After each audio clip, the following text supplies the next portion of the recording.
And then so yamu akwa bamra Adom TV Bedroom Health Tips eso said the no ehia no e na ye to aso sa na ye no ye nche 5 minutes because ye nim say obia ye busy anopa o dware nkura no ne ade but ye ni ye aneurysm eno ho nkomo ye say eye moja mro so hu sunsanso no ebia e na oba beti o so ansan ono de May measurement month ne dia obo hu de hu hu say ho no I was ye ka eno awantie eno be pone ho kakra kire ne ya hwe course so no fasedama endpoint homeopathic clinic on madaroma jumedi etumi epie komonten so ne adokotafo nursefo edi enkomo ti yawe bia ha wadwen a ofre Dr. Dubuatia obejo so ne number no screen ase no frɛ nene nkasa oba nurse me mu akwaba ye nia ya da sepa Aneurysm ehun komo na wotwi ye die enu abon ni nyina tofa ebia na obi antie bon tofa na nkyere courses a edeba.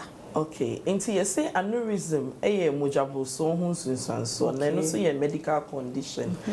In pain no say intini na edi moje efri akoma ne ho akono. Ebogo bete na ama pressure na moja ne de kona ama intini na hu balloon. Into go say hu balloon na apai na moje enwunu egu nipa ne mu. Eno ne aneurysm no. Na in pain na ye omo a omedi aduasa ko ekono. Omo tpa na etaye omo. Na de ekofam aneurysm yare yi ba a edikan eye emfie age. Nipa bia wu nyine no na ne ma etochima ewo nipa dwem. Yemfa ne se usa no America na utumi ko se ye kase kwa obete so efise wunyini na ne ma sasa so na nipa dwane rade ball no intini ne so wunyini na ebogo enti ebetumi am wonya aneurysm ne etoso mienu omomo enum cigarette enhwehwemu kire se chemical na ewo cigarette mu nicotine na nkasa eno ema intini ne mu eyemre ese intini ne mu enti de wonum bia ekomu Inti ekomu efamo janim na afa intininim na esay intininim. Inti eno so tumi ma wonya aneurysm. Okay. Ena me say kasa enra no meka say mojabo so complication.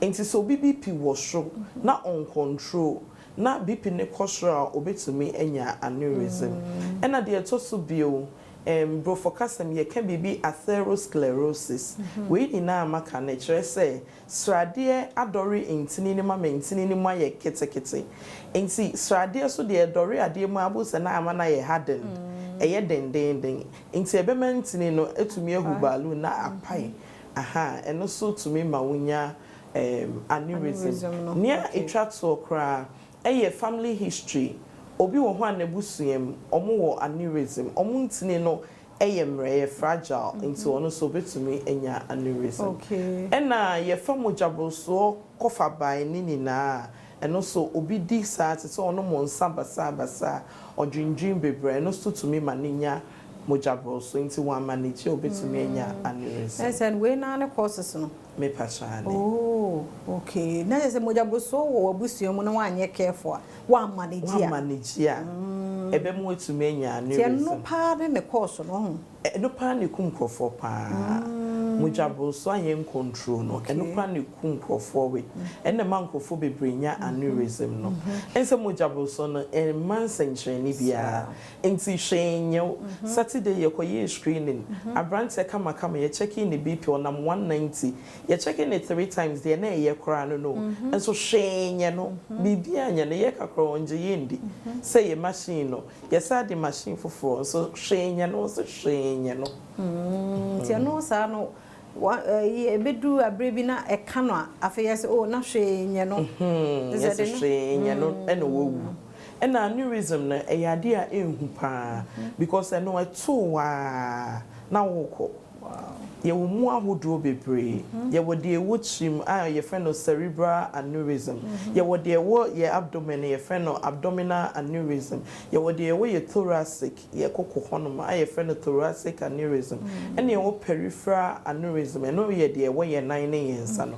But de ekum nkrofo me se 4 nipa fo na mete na wotwe bosomi yi mu no omo de ni na ye omo chim etu beti yesi nintini apai woni chim mo je tu no wawu ye de ni drew hospital wawu and within 24 hours o healthcare system enye good a obetumi ewu. Wow. A good crampa within 24 hours. And she should say 25% and a woo within 24 hours. Wow. Anyway, Chenyambwani atwaso. Me passion. Enti yemfa sedama beti osu ansa aneurysm. Mr. One check here.